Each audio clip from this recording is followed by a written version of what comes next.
பிரியமானவர்களே, ஆண்டவராகிய இயேசு கிறிஸ்துவின் நாமத்தினாலே உங்களை வாழ்த்துகிறேன்.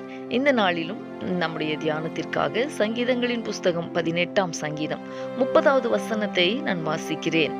தேவனுடைய வழி உத்தமமானது, கர்த்தருடைய வசனம் புடமிடப்பட்டது, தம்மை நம்புகிற அனைவருக்கும் அவர் கேடகமாய் இருக்கிறார். எனக்கு அன்பானோர்களே, இந்த 18வது சங்கீதத்தின் 30வது வசனத்தை கடந்த 2 நாட்களாக நாம் தியானிக்கிறோம். இந்த நாளிலும் அந்த வசனத்தின் கடைசி பகுதியை நாம் தியானிக்க போகிறோம். அது என்ன? தம்மை நம்புகிற அனைவருக்கும் அவர் கேடகமாயிருக்கிறார் என்று சொல்லி இருக்கிற அந்த வார்த்தையை நாம் தியானிக்க போகிறோம். கேடகம் என்றால் என்ன தெரியுமா? யுத்தத்தில் போர் வீரர்கள் தங்களை காத்துக்கொள்வதற்காக பயன்படுத்துகிற ஒரு ஆயுதம்தான் கேடகம். அதை பிடித்திருப்பவர்கள் எதிரியின் தாக்குதலுக்கு தங்களை தப்புவித்துக் கொள்ளுவார்கள். அந்த கேடகம் எதிரியின் அம்புகள் தாக்காதபடிக்கு பாதுகாக்கிற தன்மையுடையது. அப்படி போல தேவனாகிய கர்த்தர் தம்மை நம்புகிற அனைவருக்கும் அவர் கேடகமாயிருக்கிறார் என்று சங்கீதக்காரனாகிய தாவீது சொல்லி இருக்கிறார். எனக்கு அன்பானவர்களே, சத்துருவினுடைய அக்கினியாஸ்திரங்கள் நம்மை சேதப்படுத்தாதபடிக்கு நம்மை பாதுகாக்கிற கேடகமாய் தேவன் நமக்கு இருக்கிறார்.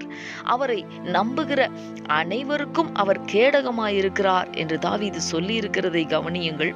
மட்டுமல்ல, அவர் தேவனுடைய பிள்ளைகளுக்கு விரோதமாய் காணப்படுகிற யுத்தங்களை ஓய பண்ணுகிறவர், வில்லை ஒடிக்கிறவர், ஈட்டியை முறிக்கிறவர், ரதங்களை நெருப்பினால் சுட்டெரிக்கிறவர். அவரே கேடகமாயிருந்து நம்மை பாதுகாக்கிறவரும் கூட. எனவே தேவனை நம்புகிற அவருடைய பிள்ளைகளாகிய நாம் எதற்கும் பயப்பட வேண்டியதில்லை. எத்தனை பெரிய பாதுகாப்பை நமக்கு தந்திருக்கிறார்!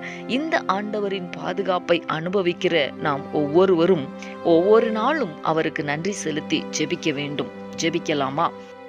எங்களை நேசிக்கிற எங்கள் அன்பின் பரலோக தகப்பனே, ஆசீர்வாதமான இந்த நாளுக்காக உமக்கு நாங்கள் நன்றி செலுத்துகிறோம்.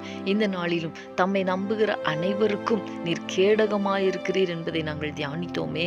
தகப்பனே, எங்களுடைய வாழ்க்கையிலே நீர் எங்களை கேடகமாக இருந்து பாதுகாக்கிறதற்காய் உமக்கு நாங்கள் நன்றி செலுத்துகிறோம். ஆண்டவரே, சத்ருவினுடைய அக்கினியாஸ்திரங்கள் எங்களை தாக்காதபடிக்கு, எங்களை தொடாதபடிக்கு தேவனாகிய கர்த்தர் ஒவ்வொரு நாளும் கேடகமாய் எங்களை நீர் பாதுகாக்கிறீர். உமக்கு நாங்கள் நன்றி செலுத்துகிறோம். தொடர்ந்து ஆண்டவரே, நீர் தருகிற இந்த பாதுகாப்பை நாங்கள் அனுபவிக்கிறதற்கு தகுதியுள்ளவர்களான ஒரு வாழ்க்கை வாழ எங்கள் ஒவ்வொருவருக்கும் கிருபை தாரும், பலன் தாரும். நீர் அப்படி செய்ய போகிறதற்காக உமக்கு ஸ்தோத்திரம்.